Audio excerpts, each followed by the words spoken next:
Hello everybody, SSA here, aka Super Suna Arashi, your coach of the Groningen Noctowls, bringing you week 9 of the IBA Season 4 Wi-Fi League, as we take on Maki, aka Blue, coach of the San Diego States Azelfs. Now again, this week also not a team builder, because I will do it like the same style I did last week, which was we're going to go straight into the match, and I will put the team that I've used this week in the comment section below and pin it. So if you guys want to check out how the team is doing or how the team is looking in terms of items, stats or moves, pause this right now and go check out that. But we're bringing our Gliscor, we're bringing Tapu Koko with the choice specs, Metagross with the Assault Vest, we're bringing Mega Blastoise holding the Blastionite, we're bringing a Hitmonlee again with the White Herb, and Gengar with the Ghost DMC, as my opponent is going to bring Crocodile, Dugtrio, Mega Manectric, Necrozma, Naganadel, and Breloom. And as you can see, with Crocodile, Naganadel, and Necrozma, this is a very dangerous opponent, so it's going to be a very difficult match. So looking at my team, my obvious start was to be Gliscor. We could potentially put up some Stealth Rocks, we can knock off anybody on his side of the field, we can, you know, do some damage with Earthquake, as he is going to start off with his Crocodile. Now, right off from the bat, I knew whatever item Crocodile is running could be essential in this match for us. So in my honest opinion, we need to get rid of the item that he has. So I click knock off, and he's going to reveal that he is the Choppleberry, which reduces super effective moves, as he's actually going to knock off my Toxic Orb. So Gliscor right away from the point has lost his recovery, except for Roost, which I am ruining right now. But in terms of, you know, instant recovery with Toxic Orb and Poison Heal, it's gone, as he's actually going to put up his Stealth Rocks on the field. So now Stealth Rocks are on my side of the field, as he's actually going to switch out into his Necrozma. So right away from the start, I was like, okay, this is going to be difficult. So I thought, okay, Earthquake is not going to do anything. I need to knock off again, because he is leftovers, and I need to get rid of leftovers ASAP. So I'm going to click a knock off again, and that's going to do a decent amount of damage, as he's actually going to Calm Mind up here and up his special attack and special defense. And I'm like, I don't want to get sweeped. I don't want to get sweeped in this match. So I decided to do the obvious and switch into my Metagross here, because Metagross can do amazing damage against this thing. So Metagross is here, as he's actually going to reveal Moonlight as well, so he has a recovery on his Necrozma, as he's going to be on full HP again, now with Calm Mind +1 and +1 on special attack and special defense. He's going to reveal Earth Power. Now, if I have brought a weakness policy this week, ooh, that would have been amazing for us. But as I said before, we are rocking out Earth Power, which, because of we are rocking out Assault Vest, which probably makes me live the Earth Power the first time. So maybe being weakness policy wasn't the best idea. I think that was one of the reasons why I've not brought a, you know, weakness policy, because I didn't have 100% clear of it actually living any hit. So Metagross goes down earlier, as you can see, and now we have a Gengar here, which is going to use his C move, which is of course the C move Shadow Ball, which is the never-ending nightmare. Look at his face. So Never-ending nightmare. I did the cogs during the match. I knew it was going to kill, so I had to use my C move right here. Those arms are stretching around Necrozma, and Necrozma goes down. That was just the button I had to press there in order to get rid of this thing.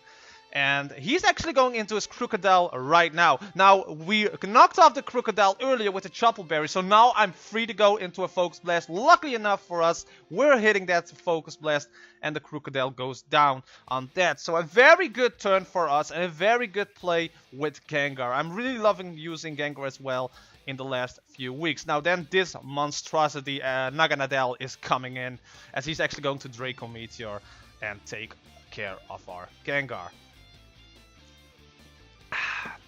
Sorry if I'm a bit hyped. I'm just drinking some energy drink here. And I just, you know, been awake from a nap. I had work this morning. And you know, I need to get this video done or else I will be late again. I don't want to be late in this league. I've been on time every week, if I'm not mistaken. So back into our Goliath score.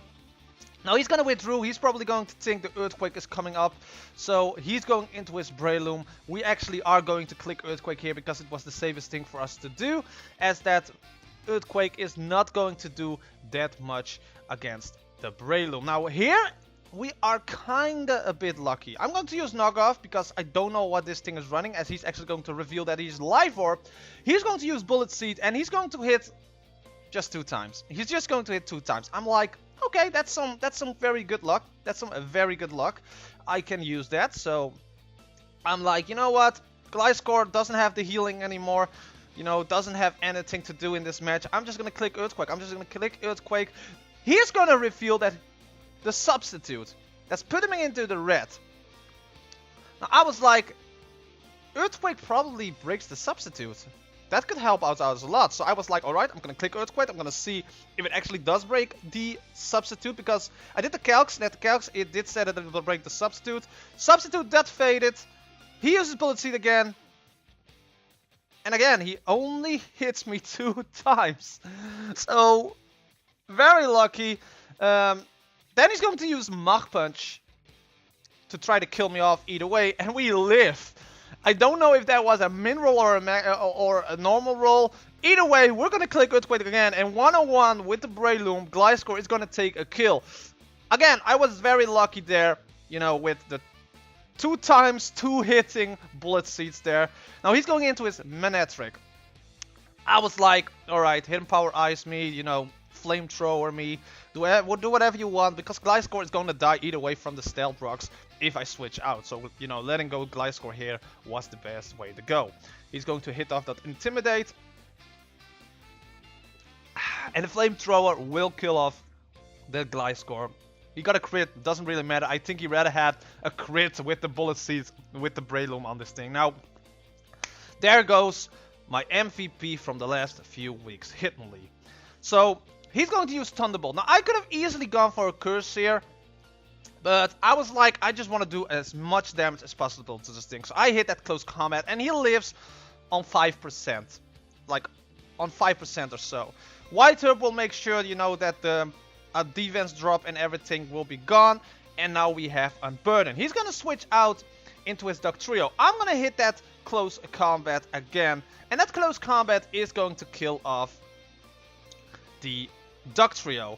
Now this gives him the opportunity to go back into his Mega Manectric and put the Intimidate off on my Hitmonlee.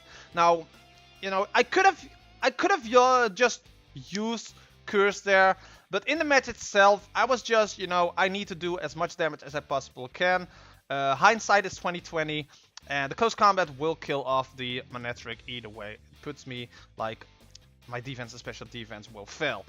Then the Naganadel comes in his last Mon. Now, I went for Close Combat again to do as much damage as I said before. Because of the Intimidate drop, it will not do much. Not only that, the Naganadel will use Nasty Plot, which basically means he won the game at this point. Because I have my Mega Blastoise left, but I think with the Nasty Plot, I think it's a 100% that he is going to kill off with either Draco Meteor or a Sludge Wave. He's actually going to use Sludge Wave here on my Hitmonlee to kill off the Hitmonlee. Hitmonlee got 2 kills though in this match, so Hitmonlee is actually doing a lot of good work for us. Unfortunately, he had to go down to Naganadel here. If he could have gotten a crit in the end, we could have still won this. Now, as I said before, my Mega Blastoise comes in here, and I think I did the cogs, and as I said before, I think with the Nasty Plot, like Draco Meteor 100% kills. And I don't know if, you know, that still would be the case with the Nasty Plot. But as you can see, the Draco Meteor will go off either way now and kill off my Poseidon. And I didn't brought the berry on my Tapu Koko, the poison type berry, which I probably should have done. But at this rate, I think it would not have even mattered. I think it was like a very small percentage that I would have lived if I had the Poison Berry, but with the Stealth Rocks, that probably meant that I would have died either way, with or without Nasty Plot.